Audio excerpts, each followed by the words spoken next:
Muito bom dia.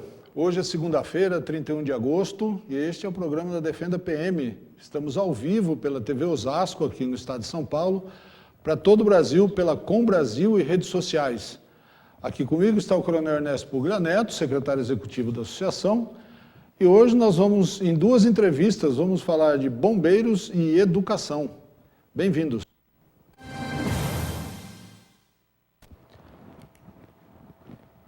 Nosso primeiro entrevistado é o capitão Francisco Carlos Laroca Júnior. Ele é bacharel em Ciências Policiais de Segurança e Ordem Pública, com pós-graduação pela Unisanta.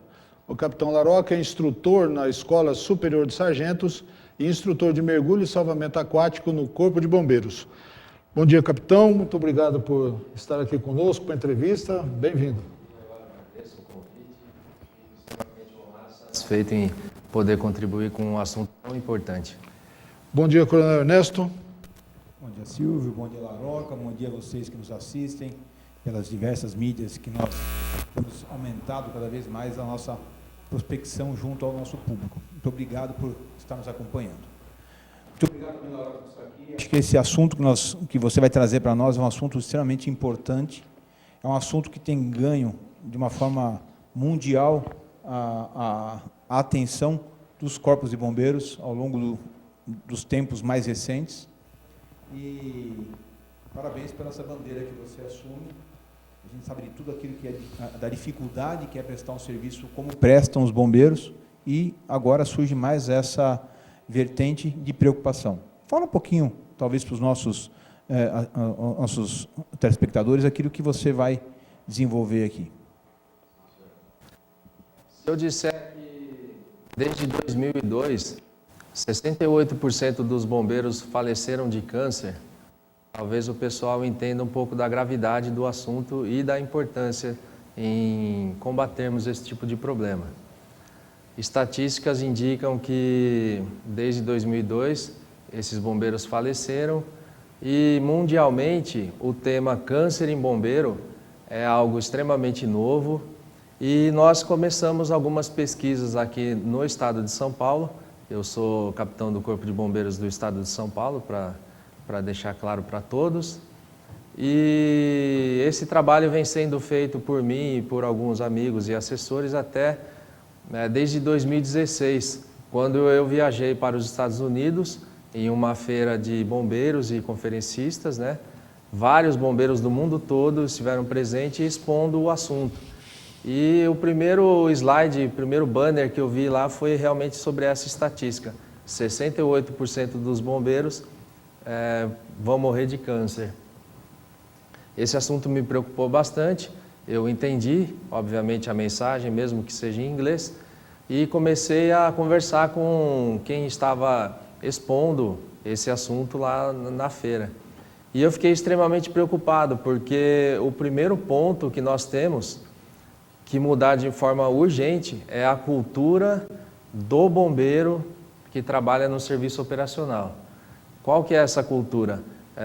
Nós temos, para combater o incêndio, todo mundo sabe que a gente entra de calça e capa de incêndio. E a vaidade do bombeiro, ele se apresentava à população e principalmente aos seus amigos do mesmo quartel. Quanto mais sujo aquele EPI estivesse, mais extraordinário ele seria. Mais trabalhos ele teria feito e mais Sim. risco ele teria corrido. Exatamente. Ele queria mostrar através do EPI dele toda a experiência operacional que ele tinha. Só que hoje essa sujeira ela não pode mais ser considerada como um distintivo de honra, porque era visto como isso. Então nós precisamos mudar essa cultura urgente. E hoje até temos um vídeo aqui onde eu fiz uma sugestão de procedimento operacional padrão para reverter, não só para mudar essa cultura, mas também reverter esse quadro preocupante que são os altos índices de câncer do bombeiro em relação à população em geral. Será que a gente pode ver o vídeo, pessoal da produção, colocar só a introdução do vídeo? Estudos comprovam que substâncias encontradas nas atmosferas de ocorrências de incêndio são extremamente perigosas para a saúde dos homens e mulheres do Corpo de Bombeiros. Os produtos utilizados na fabricação de mobílias e de materiais de acabamento e revestimento são compostos de derivados de petróleo e, quando queimam, liberam substâncias cancerígenas no ambiente. A pele quente e úmida fica muito mais absorvente, o que aumenta a exposição dos bombeiros a tais substâncias. Utilizar o EPR e realizar os procedimentos a seguir têm se mostrado os métodos mais eficazes de proteção para evitar o câncer em bombeiros, prevenindo em até 80% a contaminação. A descontaminação inicia no local da ocorrência e termina nas estações de bombeiros, com banho criterioso e troca do fardamento. Bom, foi interrompido aí, acho que podemos colocar o link do canal do Capitão no YouTube. Está aí, Capitão Laroca, no canal no YouTube, onde quem tiver interesse pode ver quais são os procedimentos efetivamente, né?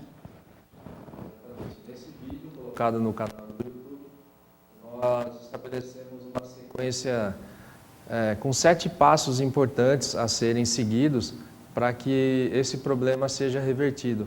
Porque o meu maior objetivo é que o homem e a mulher do bombeiro volte para o seu convívio familiar, né? Não só vivo, como também com saúde. E o vídeo, até a introdução, ela deixou bem claro que os procedimentos devem começar no local da cena, que nós chamamos.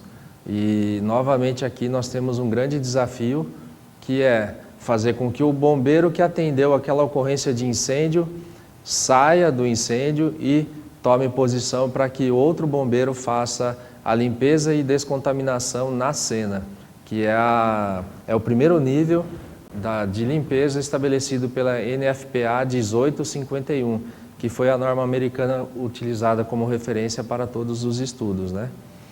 Essa limpeza na cena, ela consiste, nós precisamos, até estamos vendo as imagens, né? O bombeiro está se preparando para ser limpo e descontaminado. O que acontece? A introdução falou que a pele quente e úmida, ela absorve as substâncias cancerígenas. Estudos comprovam que a cada 5 graus Celsius de aumento na temperatura do ambiente, a pele se torna até 400% mais absorvente. E isso é importante porque a gente se preocupa não só o que, obviamente, né, todo mundo imaginaria que o maior problema seria com relação às vias respiratórias, mas não.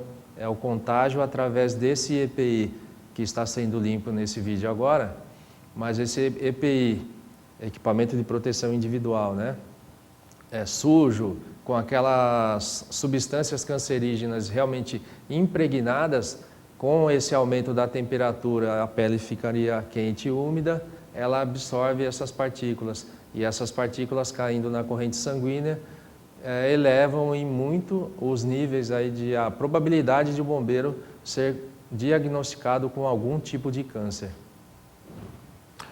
Capitão, os bombeiros gozam de uma imagem ótima junto à população, né? E certamente não é por causa da roupa suja ou limpa que ele está usando, mas pelos atos que eles realmente fazem no dia a dia aqui, que decidem entre vida e morte, por exemplo. Sim. Até agora, do que o senhor está falando aqui e do vídeo, a gente pode ter uma impressão assim de que o bombeiro pode ficar doente por causa de um descuido dele. Eu te pergunto, quais são as dificuldades materiais enfrentadas pelos bombeiros? Eles têm 2 equipamentos daquele para usar? 3, por exemplo? Não, exatamente. Esse é o principal, é o ponto mais importante de toda essa discussão. Essas normas e todos os estudos indicam que, no mínimo, cada bombeiro tem que ter 2 conjuntos de equipamento de proteção pessoal, que seriam a capa, a calça de incêndio e também aquele capuz e as luvas. O capuz é conhecido como balaclava. Então, essa é a primeira dificuldade material.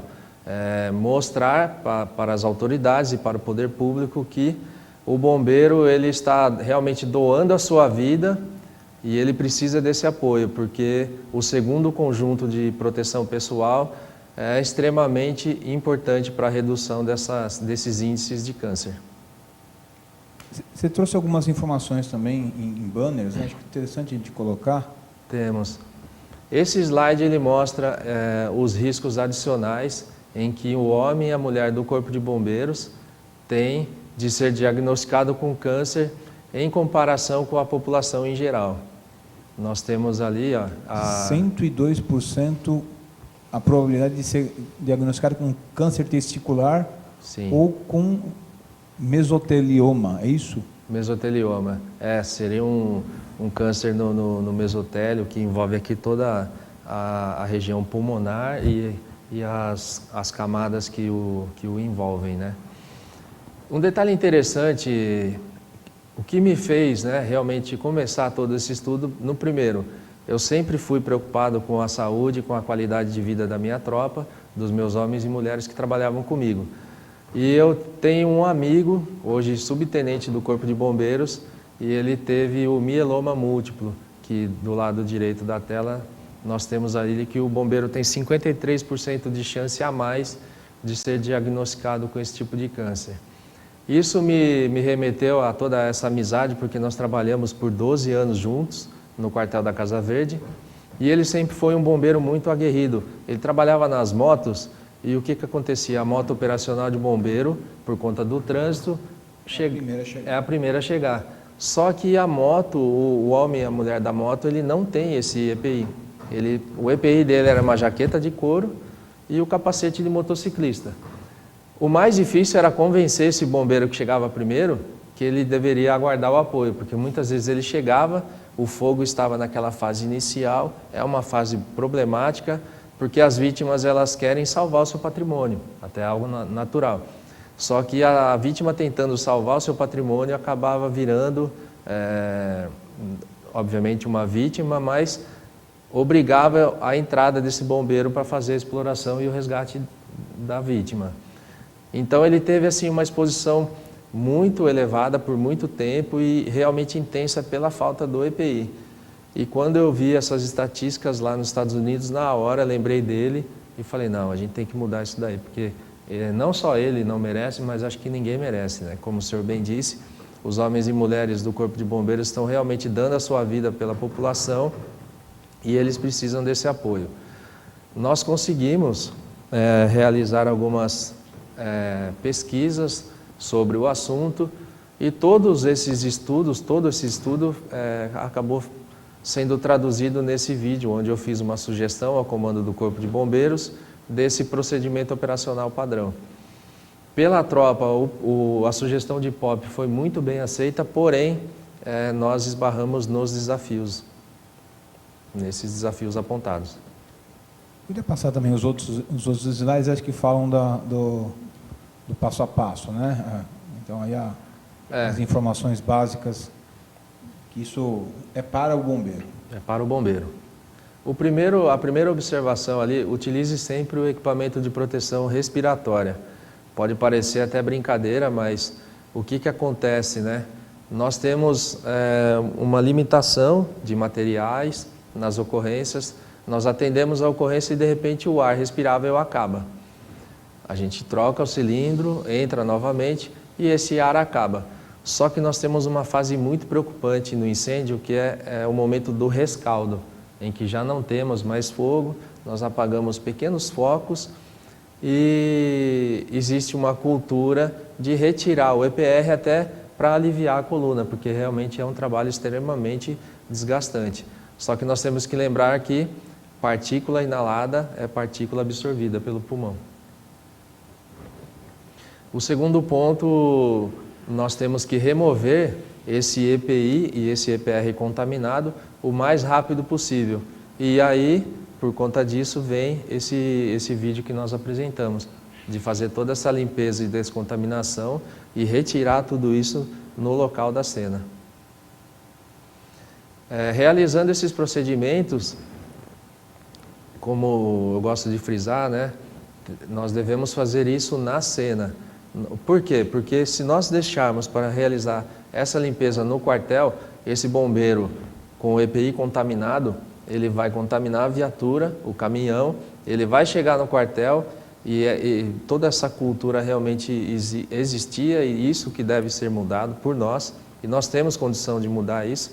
Esse bombeiro, ele vai, muitas vezes, ele entra com fome, cansado, com sede, vai no refeitório só para pegar uma água, uma fruta, um alimento, e aí ele contamina o refeitório.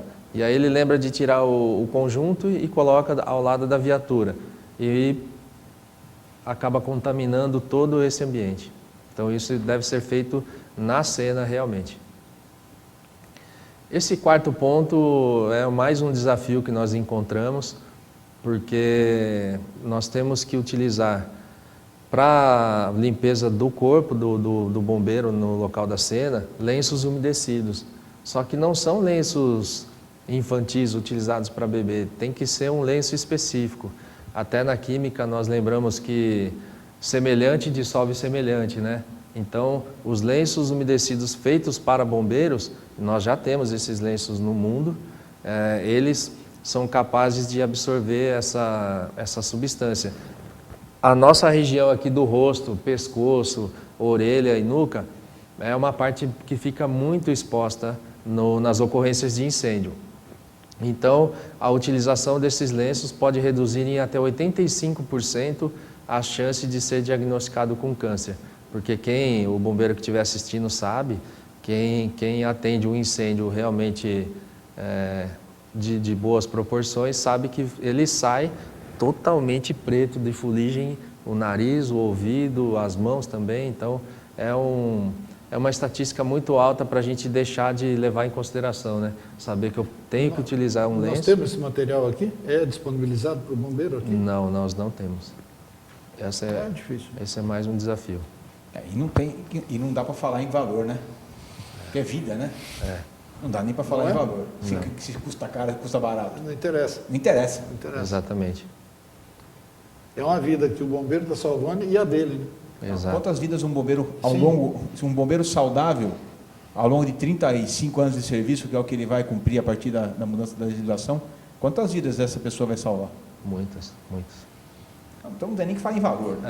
Não tem. E o sexto ponto, novamente, é uma preocupação grande e vem totalmente ao encontro aí dessa mudança cultural, que é o bombeiro tomar um banho criterioso assim que ele chega no quartel. Porque, como eu falei muitas vezes, aquele bombeiro que chegava sujo da ocorrência, ele era visto como um bombeiro, a gente chama de bombeiro regaço, né? Um extraordinário bombeiro, mas não. Ele tem que chegar no quartel, tomar um banho criterioso, esfregar bem o corpo e trocar a muda de farda dele o mais rápido possível. Aí acho que deu para ter uma ideia exata, né, daquilo que é a sua proposta. E nós temos um sétimo ponto que foi colocado. A NFPA 1851, que foi a utilizada para todos os estudos, ela orienta, é importante deixar claro que a NFPA ela não é uma norma cogente, como muitos comandantes já me falaram. E realmente eu reconheço que ela não é uma norma cogente, porém é a melhor referência no mundo que nós temos a seguir. E ela fala que aquele capuz que o bombeiro utiliza no incêndio deve ser lavado após cada incêndio. E novamente nós esbarramos no problema da questão material, em que muitas vezes não. Essa segunda balaclava, esse segundo capuz, não é fornecido para o bombeiro. Aí é que eu ia chegar, né? A gente está nós sabemos que o município, até trouxemos vários bombeiros aqui ao longo dos últimos encontros, a gente sabe que o município tem uma relação muito simbiótica com o bombeiro. Muitos convênios são realizados, materiais são fornecidos pelos municípios, viaturas são fornecidas pelos municípios para o que o bombeiro trabalhe. Acho que todo mundo já acompanhou muito bem isso aqui ao longo dos nossos programas. Como é que o município pode atuar de uma forma mais próxima junto ao Corpo de Bombeiros? Realmente, coronel, o senhor lembrou bem que no país nós temos vários corpos de bombeiros que trabalham em parceria, o bombeiro militar, juntamente com o bombeiro misto, voluntário, cada região tem aí a sua nomenclatura, né? Alguns bombeiros civis são aproveitados também. E aqui em São Paulo, por exemplo, todo o custeio do Corpo de Bombeiros é feito pela Prefeitura, na questão do combustível, pagamento da linha telefônica, da energia do quartel, da água do quartel e até mesmo o aluguel das estações, que muitas são estações, o local, né, o quartel é um terreno e o prédio da Prefeitura, a maioria. É interessante porque nos Estados Unidos eu fiz uma pesquisa e uma entrevista com um capitão do bombeiro de Miami, Miami-Dade, e lá ele comentou comigo que eles atendem uma população de 3 milhões de habitantes, eles têm 3 mil bombeiros operacionais e espalhados em 72 estações. Se nós fizermos um comparativo, São Paulo tem 12 milhões, um pouquinho mais, né, de habitantes. Nós temos, não chegamos a 1.500 bombeiros operacionais para atender toda essa população, e nós temos aqui 41 estações. Então, assim, essa parte da estrutura, ela poderia muito bem ser reforçada pelo poder público. E lá, uma coisa muito importante, cada contribuinte paga uma taxa de bombeiro. Não é um valor exorbitante, só que é com essa taxa que esses bombeiros das estações americanas pagam os equipamentos, compram as viaturas e tudo mais. Esse ponto é um ponto interessante porque fica bem claro que nós dependemos da política, né? No Capão Redondo, por exemplo, eu trabalhei no 4º GB por 3 anos e nós vamos receber uma viatura que foi fornecida por uma emenda parlamentar. Esse é um caminhão novo para atender a região do Capão Redondo, que inclusive Capão Redondo, o pessoal que trabalha no resgate, é o posto que mais atende ocorrências no estado de São Paulo. Eu vejo aqui em São Paulo uma possibilidade enorme. Primeiro, com relação à pesquisa, porque todos esses dados, todas essas estatísticas que nós comentamos aqui, elas são americanas. O mundo está se preocupando com isso e São Paulo não pode ficar para trás. Então eu vejo um leque enorme, uma possibilidade aí se abrindo para as instituições de ensino realizarem pesquisas, porque nós precisamos dessas pesquisas. No segundo ponto, eu vejo também que São Paulo já tem uma estrutura enorme, não só contando com médicos, enfermeiros e também hospitais. Então nós precisamos tratar esses bombeiros, recebê-los, coletar o material, o sangue e outro tipo de material necessário, realizar todo tipo de exame para diagnosticar, e com esse diagnóstico a gente já consegue separar quem tem algum tipo de câncer e qual estágio que é, e já encaminhar para o devido tratamento. E descartar aqueles que não têm para continuar na sua rotina normal. Então eu vejo também essa necessidade, eu não digo nem criação, mas coordenação dessa rede, porque nós já temos muita estrutura disponível. Estrutura é mais fácil fazer dentro da política. Sim, eu vejo que sim. Eu vejo, aliás, que é o único caminho, porque só por curiosidade, hoje nós tivemos várias ocorrências graves. Uma delas foi lá na Baixada, em que todo aquele produto tóxico, que naquela atmosfera tóxica, né, ela corroeu o material dos caminhões, a pintura, aquele brilho do metal. Então imagina isso dentro do pulmão do bombeiro, né, o estrago que fez. E aí como que nós atuamos? Nós ficamos atuando de forma reativa, e é isso que precisa mudar. Nós temos que atuar de forma preventiva. Eu havia dito o caminho da política, né? Hoje até gostaria de informar a todos que eu estou desincompatibilizado das minhas funções públicas como bombeiro para concorrer ao cargo de vereador aqui em São Paulo. Hoje, nesse momento, eu sou pré-candidato a vereador na cidade de São Paulo. E tenho certeza de que esse assunto é não só extremamente importante, mas vai ser aí objeto de muito empenho da minha parte para defender esses homens e mulheres que realmente, como o senhor disse, dão a vida para salvar a vida de outras pessoas, e eles precisam de apoio, sim.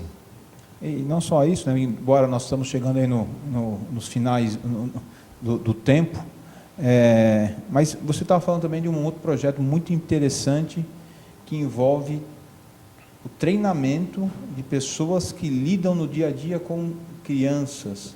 Sim. Algo como um curso de primeiros socorros para professores. É assim? Isso. Trocando... Exatamente. Reduzindo bem a ideia. Reduzindo bem a ideia é fazer com que... Só para ter uma ideia, pessoal, nós temos em nível nacional 3.600 crianças morrem de trauma no país por ano e mais de 110 mil são hospitalizadas. E o que acontece? Em 2017 nós tivemos 2 ocorrências extremamente preocupantes para o Corpo de Bombeiros e para todo o sistema de emergência e também para a área de educação, para as redes de educação. Em Araraquara, um menino de 2 anos morreu engasgado com um morango na hora do lanche da escola. Em Campinas, um menino de 10 anos também morreu, novamente engasgado, com a salsicha do cachorro-quente fornecido no lanche lá da escola. Os professores não souberam atuar de forma eficaz porque eles nunca tiveram tido nenhum tipo de treinamento de primeiros socorros. E para quem trabalha com emergência, já assim, a rotina faz com que isso vire normal, né? Atender uma ocorrência já sabendo dos riscos. Porém, para um professor, né, eu imagino o peso da responsabilidade disso, né? Em que simplesmente a hora que ele se depara com a emergência, ele literalmente trava. Então, esse projeto que foi sugerido por mim foi criar um programa de treinamento e capacitação aos professores, diretores e funcionários das escolas para que eles atendam as ocorrências, né, envolvendo crianças nas escolas enquanto o socorro especializado chega. Porque todo esse suporte que pode ser prestado no local, quer seja numa excursão, na escola e tudo mais, ele é extremamente importante, ele salva muitas vidas. E eu vejo, né, na minha opinião, nada mais justo que esses professores, diretores e funcionários aprenderem a salvar vidas com quem realmente já trabalha salvando vida todos os dias, que são os homens e mulheres do Corpo de Bombeiros e também os médicos e enfermeiros que trabalham em parceria conosco. Esse projeto foi sugerido, ele foi muito bem aceito, porque nós não temos ainda esse tipo de projeto aqui, eu vou falar especificamente, né, na cidade de São Paulo, e eu entendo que esse projeto foi tão abençoado porque ele começou a chamar a atenção de algumas pessoas de outros municípios que já me procuraram. Esse projeto foi apresentado para quem? Eu apresentei esse projeto para o ex-governador Márcio França, e que hoje é pré-candidato a prefeito aqui na cidade de São Paulo. Você apresentou quando ele estava no governo ou não? Foi agora? Sim, não. O que acontece? Em 2017 nós tivemos essas ocorrências. Eu fui promovido a capitão em 2017. Em 2018 veio uma lei estadual que foi feita por ele. Ele que sancionou, né? Quando ele era governador. E através do partido dele que encaminhou um projeto semelhante. Nesse projeto, nessa lei estadual, na verdade, estabelecia a importância de criar a rede de ensino do Estado.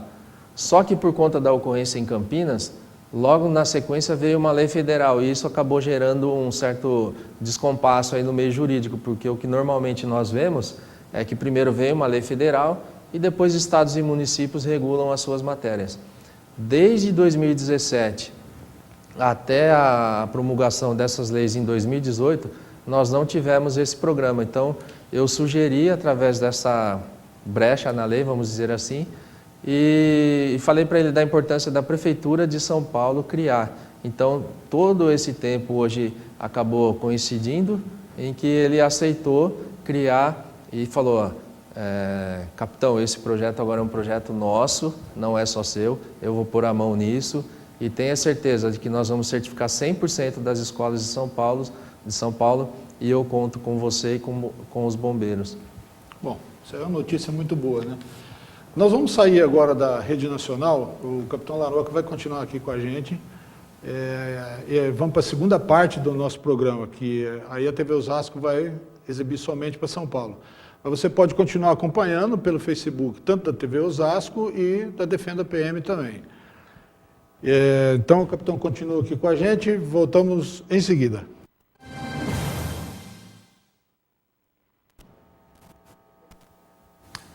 Cadê o nosso entrevistado?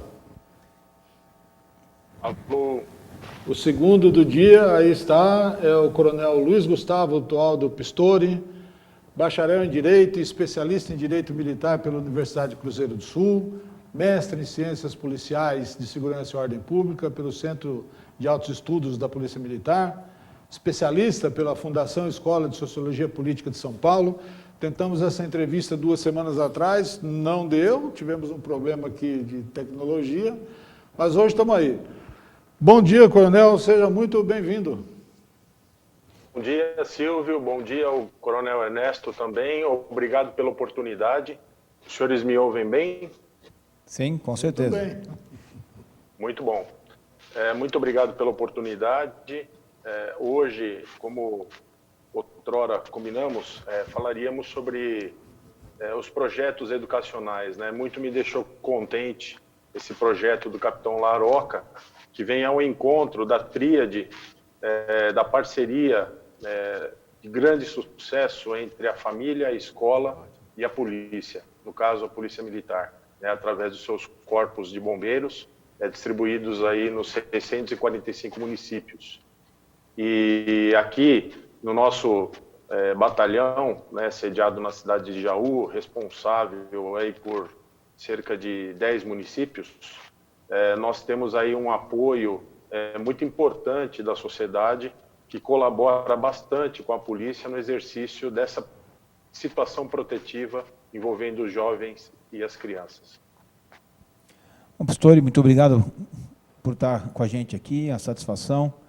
Você que foi dentro da Polícia Militar enquanto estava na ativa e ainda é agora na reserva, uma referência especificamente na parte de organização. Você teve uma participação gigantesca na organização dos nossos procedimentos operacionais padrão, tem uma história dentro da cultura de qualidade da polícia, e eu sei que você levou esse histórico, todo esse seu conhecimento para o comandamento em Jaú, quando você retornou para a sua cidade aí de origem e conseguiu estabelecer alguns padrões elevadíssimos para a Polícia Militar na região aí. Mas você se notabilizou também no seu retorno por implantar alguns programas educacionais, principalmente voltados aí à criança, né? A criança é o jovem. Queria que você falasse um pouquinho, especificamente, primeiro do programa que você conseguiu estabelecer para dar suporte aos pais de adolescentes infratores. Como é que funciona isso? Primeiramente, o nosso batalhão tem uma tradição muito importante na questão do cuidado às crianças e aos jovens. Então, é um projeto que deriva do 38º Batalhão de Polícia Militar do Interior, da região de São Carlos. À época, o comando era do Tenente-Coronel Wellington. E, em específico, na cidade de Santa Rita do Passa Quatro, havia uma parceria com a comarca local, no sentido de criar um programa de orientações aos pais ou responsáveis de jovens em conflito com a lei.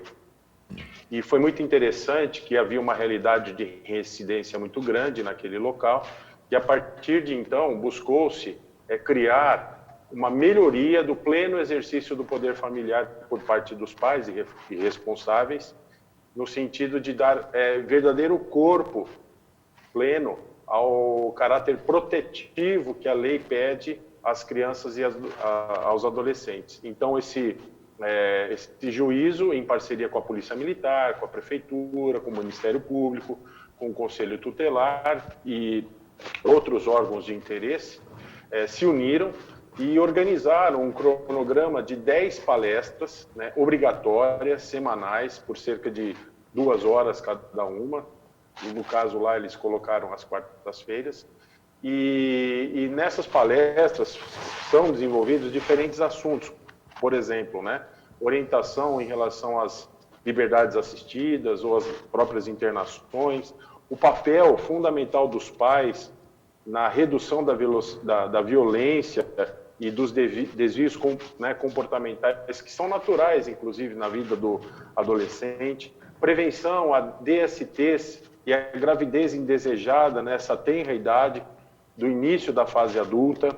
Prevenção, identificação e combate às pessoas que se iniciam na drogadição, a influência da drogadição, fazendo total link com aquelas crianças que já sofreram algum tipo de abuso também na fase de criança e de adolescência, fazendo um link também com os ensinamentos feitos na fase do PROERD, que é um outro programa fantástico, educacional, que a Polícia Militar desenvolve, trabalhos de conscientização sobre os transtornos de comportamento que os jovens podem ter nessa fase, a importância da escola e da educação dentro desse processo.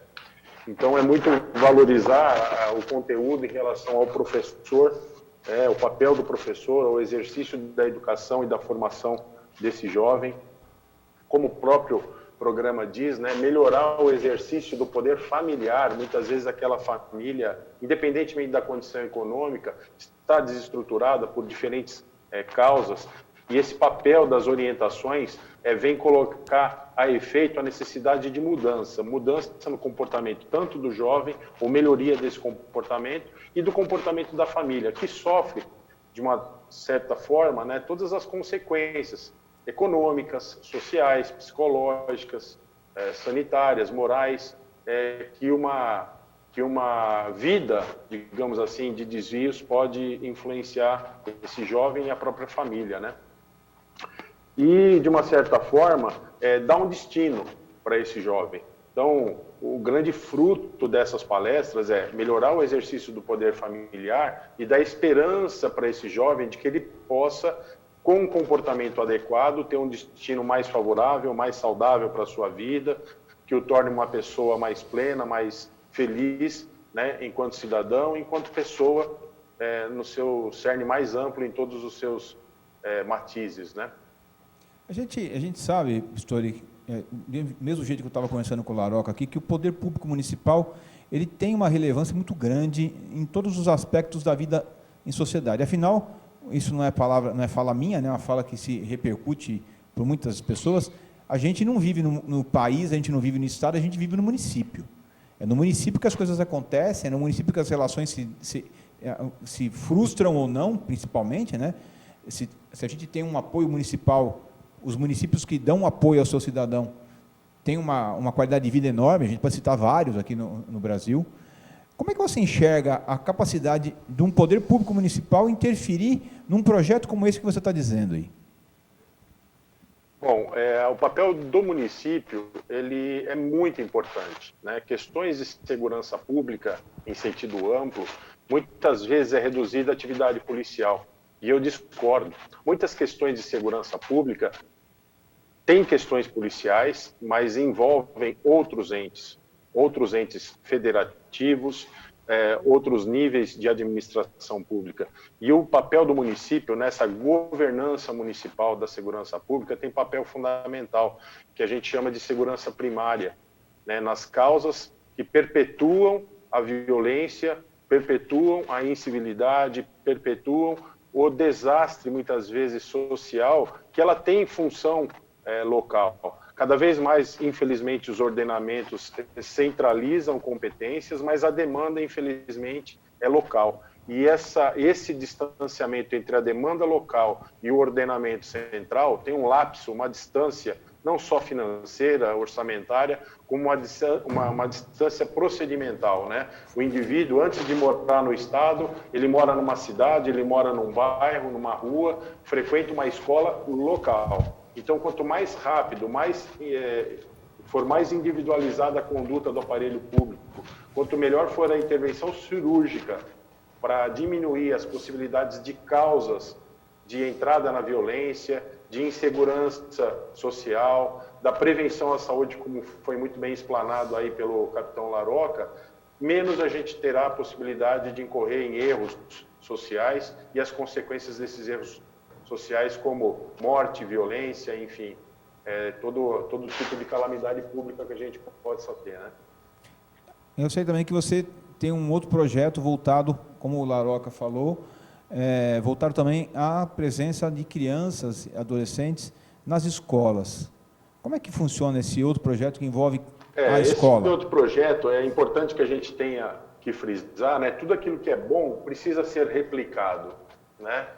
Tem muita coisa boa rolando no nosso país, no nosso estado, em outros municípios, né? E a gente não pode ter medo de ousar e aplicar aquilo que funciona de uma maneira muito modelar. E nessa mesma linha de sentido, em relação ao projeto Escolinha da PM, tudo é um cenário favorável, né? Como eu havia falado, o nosso batalhão tem uma tradição muito grande na implementação dos programas educacionais, seja no ProERD, seja no antigo JCC, que são os Jovens Construindo a Cidadania. Isso deriva dos ex-comandantes que apostaram nesse projeto, né? O atual comandante hoje do 27º Batalhão foi o tenente que implantou o ProERD entre os 10 municípios que são responsabilidade do 27º, e hoje ele está no comando. Então, é um projeto que foi também trazido de uma experiência muito exitosa do 53º Batalhão, cidade de Avaré, que foi implantado a princípio pelo tenente-coronel Semensati. O que é esse projeto? A Escolinha da PM faz com que as crianças, no caso, a mesma série dos ProERDs, então são as quintas séries, fazem uma visita de apenas 2 horas, cerca de 2 a 3 horas, no quartel da Polícia Militar. Nessa visita, essas crianças terão aulas de cidadania, de civismo, de patriotismo, e passarão por um processo também conhecido como modelagem e referencial para conhecerem as funções e as atividades que a Polícia Militar desenvolve, que às vezes é desconhecida pela população. E a criança, nessa tenra idade, consegue visualizar os campos de atuação dentro da Polícia Militar. Então, lá eles terão palestras sobre atividade do policiamento ambiental, atividade do policiamento rodoviário, corpo de bombeiro, o próprio policiamento ostensivo operacional, uma breve apresentação do canil, que nós temos canil aqui, e todo esse linguajar, esse modus vivendi do ambiente de quartel, a criança experimentando, ela pode ter uma experiência sensível, o que é ser policial militar, e quem sabe, talvez um dia, né, se isso for estimulado, se isso for próprio da criança, do interesse da criança, ela vir a ser um policial militar em diferentes níveis, ou como soldado, ou como até mesmo oficial da Polícia Militar. Só para vocês terem uma ideia, esse projeto se iniciou com as tratativas em 2018, porém implantado necessariamente em 2019. Já no primeiro semestre, foram atendidas 1.023 crianças. E já no segundo semestre, 1.766, ou seja, quase 3.800 crianças só com esse projeto. E em relação ao curso de orientação aos pais de jovens em conflito com a lei, houve a comarca de 2 Córregos, que já está no 3º ciclo de palestras, cuja a reincidência da delinquência juvenil dos jovens em conflito com a lei, que é o termo mais adequado, reduziu a quase zero. Isso é muito importante frisar, né? Nós trabalharmos a causa do ser integral desse indivíduo, a Polícia Militar trabalhando na questão preventiva, protetiva, e ter que trabalhar menos na questão reativa de encarceramento desse indivíduo, né, que muitas vezes teve a oportunidade, porém outros fatores foram mais influentes para que ele perpetuasse aí numa vida de violência ou de incivilidades, enfim, toda a precariedade que a lei visa coibir, né? Não, Silvio, eu não posso deixar de fazer uma observação, acho que é importante aqui. Estamos com o Laroca, que acabou de declarar que está se dispondo a ajudar a população, não só como policial militar, como bombeiro, mas também como político. Pistori, como é que você também está dando um passo aí de se apresentar como possível político, é isso?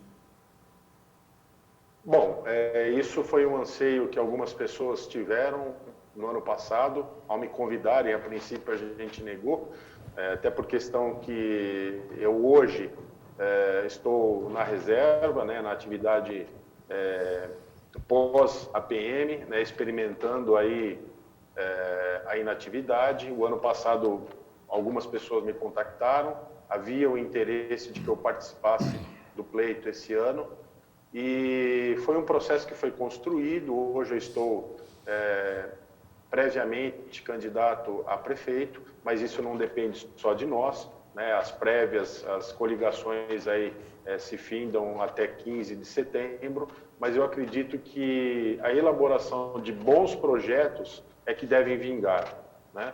Isso faz parte da natureza tanto da Polícia Militar. A Polícia Militar é uma instituição quase bicentenária, ela não se apoia em pessoas, né? Ela tem que se apoiar em bons projetos. Os mandatos, eles começam, eles terminam, mas a PM fica. Então a gente tem que ter uma visão até mesmo suprapartidária, uma visão de projeto para a cidade, que financie, né, uma boa educação, uma boa segurança pública, uma boa saúde, e tudo aquilo, e toda a proposta que for ao encontro desse olhar, desse cenário, a gente obviamente tem que apoiar, independentemente do que vai acontecer no cenário político. Mas, de fato, a gente está pré-candidato, mas as coligações elas virão, e aí a gente consegue delimitar qual que vai ser o cargo efetivo que a gente possa participar aí da gestão pública, né? Mas independente de cargo que você vai disputar, o que eu quero ressaltar para quem está nos assistindo, é uma campanha que a Defenda já assumiu há muito tempo e está referendando novamente nessa eleição, é que PM vota em PM. Não porque nós somos corporativistas, mas é porque nós sabemos a capacidade que os nossos candidatos têm. Nós estamos aqui discutindo numa TV comunitária, ou seja, uma TV que tem como princípio único trazer benefício à comunidade em que ela se encaixa, e isso a TV Osasco faz de uma forma brilhante há muito tempo. E aqui minha homenagem ao Paulo Contim também, nessa ocasião, por ter esse espírito efetivo de proteger e elevar a comunidade. Mas nós estamos apresentando aqui ideias, projetos que são totalmente execuíveis e que atendem principalmente, e são baratos, vamos deixar bem claro, são baratos, ou seja, custo muito pequeno, e que podem revolucionar, podem mudar a maneira com que a população se relaciona, não só entre ela, mas com o poder público, com a polícia, com os professores. Eu queria aproveitar e criar um pequeno diálogo aqui, uma pequena discussão entre os nossos dois convidados de hoje. Laroca, como é que você enxerga a possibilidade de encaixar o projeto que você trouxe para nós aqui, dentro desse projeto que o Coronel Pistori trouxe também, esse que levar criança para dentro do quartel? Como é que se falam esses projetos? Com certeza, Coronel. Aliás, parabéns, Coronel Pistori. Nós, como policiais militares, poderíamos chegar aqui e falar vários jargões, né? Bandido bom é bandido morto, polícia na rua é bandido na cadeia, mas não, os nossos projetos estão focados na família. Se formos pensar bem, né? Nós levamos para a comunidade e levaremos paz para essas famílias. A formação do cidadão. Exatamente, a formação do cidadão. Então eu vejo assim, o senhor fez um ponto interessante, eu gostaria de até comentar qual é a minha ideia aqui, né? E eu acredito que essa ideia está tendo um bom resultado, porque alguns pré-candidatos de outros municípios, até amigos nossos, colegas de farda, me perguntaram, Laroca, mas você vai tirar o bombeiro do serviço operacional para fazer esse projeto? Não, de forma alguma. Assim como o coronel também não quer onerar, né, a Polícia Militar e o Corpo de Bombeiros. No nosso caso aqui, a sugestão que foi muito bem aceita, como eu já disse pelo Márcio França, é que essa atividade do bombeiro ir para as escolas atender e formar os professores em primeiros socorros, ela será feita como atividade delegada. Então, nós não vamos tirar os bombeiros do serviço operacional. A prefeitura é que vai custear essa atividade, né? Atividade delegada, e isso vai trazer muito mais sustentabilidade, coronel, porque se o senhor pegar A Lei Lucas, que é uma lei federal 13.722, no seu artigo 3º, ela deixa claro que as redes de ensino que são responsáveis por criar os seus respectivos programas. O que acontece hoje é que a Secretaria da Educação, ela obrigatoriamente precisa contratar uma empresa. E essa empresa, ela não vai cobrar aí menos de R$2.000 para fazer um serviço em que hoje nós sabemos que a atividade delegada depende muito da graduação do militar, mas ela gira em torno ali de R$280, R$250. Então, nós estamos levando também sustentabilidade para a população. E outro ponto interessante, coronel, que o senhor comentou, nós tínhamos aqui no Corpo de Bombeiros, acredito que o senhor sabe, um projeto chamado SOS Bombeiros no Resgate da Cidadania. Esse projeto consistia basicamente exatamente tudo que o senhor falou. A criança estudava em um período na sua escola e no período contrário ela tinha a oportunidade de visitar o quartel do bombeiro e ir lá aprender noções de cidadania, aprender algumas regras e os fundamentos de direito, né? Esportes, música, cultura. E esse projeto está também no escopo aí das minhas futuras pretensões de resgatá-lo, até porque, como eu já disse, né, e parabenizo novamente o senhor, todas as nossas ações estão sendo voltadas para a comunidade, para a família. E esse projeto também é um projeto muito rico, um projeto de muito valor público, que eu tenho certeza e estou à disposição, né, para, se o senhor precisar de algum apoio, que com certeza, como eu falei, eles estão totalmente ao encontro dos nossos anseios e principalmente dos anseios da população e da sociedade. Pistori, você como um pré-candidato, você enxerga como que conversam os projetos? Está sendo útil esse programa para desenvolver, para levar o conhecimento totalmente cabíveis, que pretende os nossos complementares. Nós temos aí a atividade delegada implantada.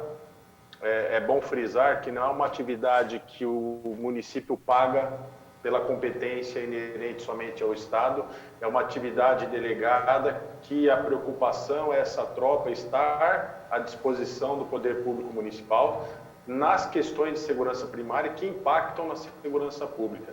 Então é bom para a Prefeitura que ela paga por hora trabalhada, sem qualquer ônus previdenciário posterior, diminui o absenteísmo. A gente sabe que qualquer município tem problemas de fiscalização municipal, sobre a segurança dos seus fiscais, sobre o horário que esses fiscais possam vir a trabalhar. Então, atualmente eram 10 policiais militares dia.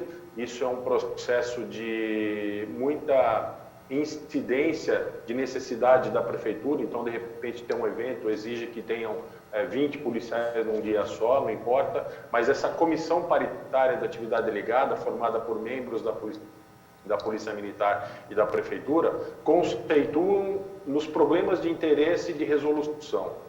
E aí, a partir desse cenário, a Polícia Militar entra com o seu policial militar, treinado, armado, equipado, com viatura, com radiocomunicação, e atua naquelas questões que não são necessariamente de combate ao crime, próprios da segurança pública, mas sim naquelas causas que são originárias de problemas sociais, de incivilidades e que impactam na segurança pública.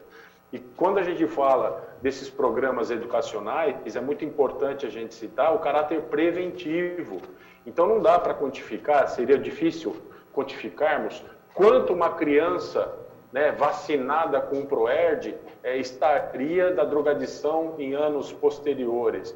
Mas a gente sabe que ao longo dos 21 anos de ProERD aqui na região, são quase 100 mil crianças atendidas. Uma legião de crianças que foram vacinadas com valores, com princípios, com capacidade de decisão, que fizeram com que elas ficassem longe da violência, longe das drogas, e que seria muito pior se não houvesse esses programas educacionais.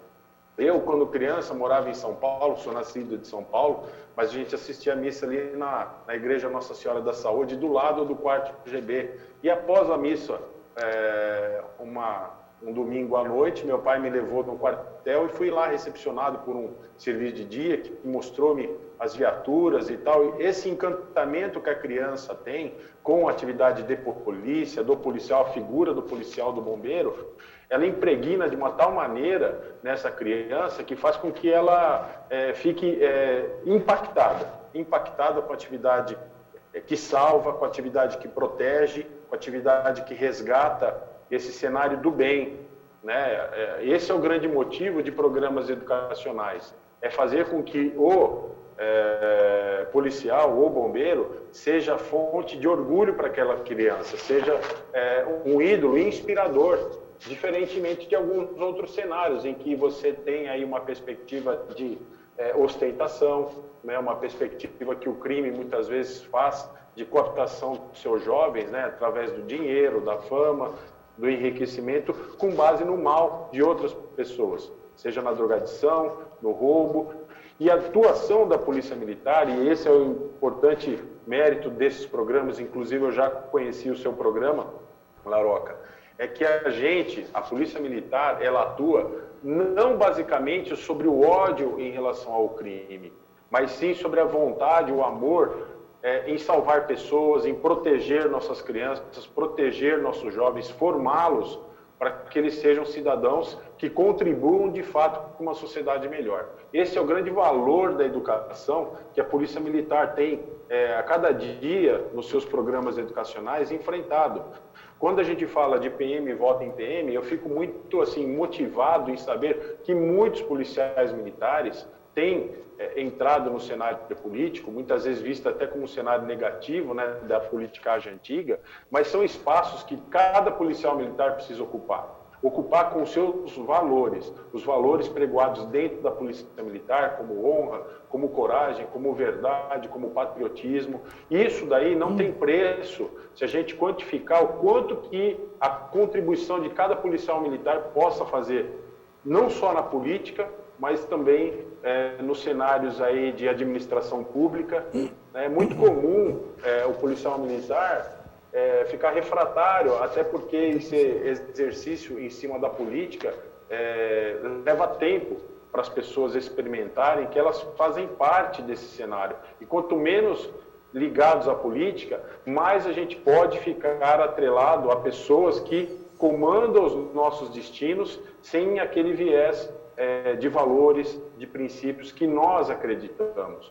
Isso é fundamental, que cada policial militar se coloque numa situação de coragem, afinal de contas o seu desprendimento em se licenciar é muito importante, né? Tem algum impacto não só na sua vida pessoal, como de carreira, mas essa coragem é que faz com que a gente busque valores a serem colocados na política que muitas vezes a gente não vê no cenário atual. E essa coragem ela precisa ser compartilhada entre os nossos parceiros, entre os nossos familiares, entre os nossos amigos e os irmãos de farda. O policial militar não tira a farda, ele incorpora na sua pele e ela leva todos os nossos valores ao ambiente que a gente entrar, né? Seja no ambiente político, muitos policiais militares vão aí através de concursos para outros poderes, judiciário, legislativo, Ministério Público, e queira ou não queira, acabam levando os nossos valores a esses outros poderes. Isso que é muito bonito, necessário e importante no momento atual que a gente vive,